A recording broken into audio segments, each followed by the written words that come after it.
For many months now, we've been aware that foreign actors attempted to interfere in our democracy by spreading false and inflammatory rhetoric to the electorate and by attempting to hack our electoral systems themselves. Our hearing today will again focus on what actions we can take to help prevent that from happening again, particularly what tools we can provide law enforcement to investigate and prosecute those who seek to interfere with our elections. The great threat posed by foreign meddling in our elections has led to many responses from within our government. First and foremost, Homeland Security has been on the front lines trying to bolster state and local election infrastructure. January 2017, DHS designated our electoral system as critical infrastructure. That designation supported two cybersecurity related purposes. One, election officials upon request would be a top priority for the receipt of DHS's services, and election infrastructure would receive the benefit of various domestic and international cybersecurity protections. Moreover, Department of Homeland Security has worked to feed classified and non-classified cybersecurity risk information with state and local officials. DHS has formed several working groups and task force developing plans for election infrastructure security, working not only with state and local election officials, but also the private sector to help generate best practices and solutions. The department has continued to work to strengthen partnerships with state and local election officials. Nevertheless, elections are controlled by states. That means these partnerships are completely voluntary. That puts the onus upon states to seek help from and cooperate with our federal government.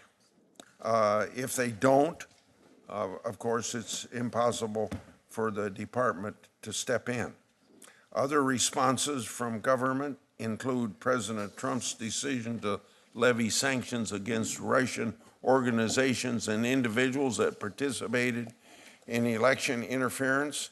In March this year, Treasury Department targeted 5 entities and 19 individuals, including the Internet Research Agency and individuals associated with it.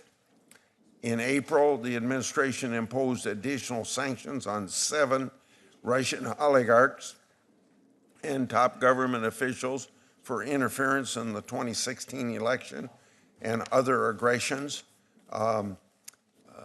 Among the individuals sanctioned was Oleg Deripaska, an individual who had close ties to former Trump campaign manager Paul Manafort. Also in March this year, President Trump expelled 60 Russian diplomats from the U.S., and I'm told from history that that's the largest expulsion. On the criminal front, this past February, Special Counsel charged 7 Russian entities with crimes associated with an effort to interfere in our election process. Congress has devoted substantial attention to the issue. Some have complained about the alleged inaction, particularly within our own committee. So you would expect me to say to the contrary. In the Judiciary Committee alone, we have held no less than 5 hearings addressing this issue. This will be our 6th hearing regarding Russian or other foreign interference in our elections since the last election. On the legislative front, there have been no fewer than 18 pieces of legislation proposed to combat different angles of the foreign election meddling issue in this body alone, meaning the entire Senate. However, only one has been referred to the Judiciary Committee.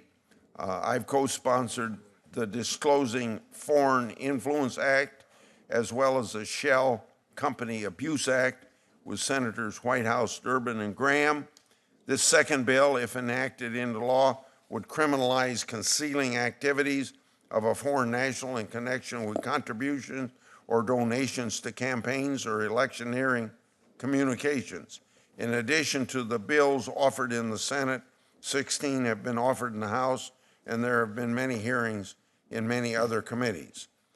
Homeland Security and our Justice Department have been working hard to formulate the best response to this challenge and to investigate and prosecute those targeting our elections.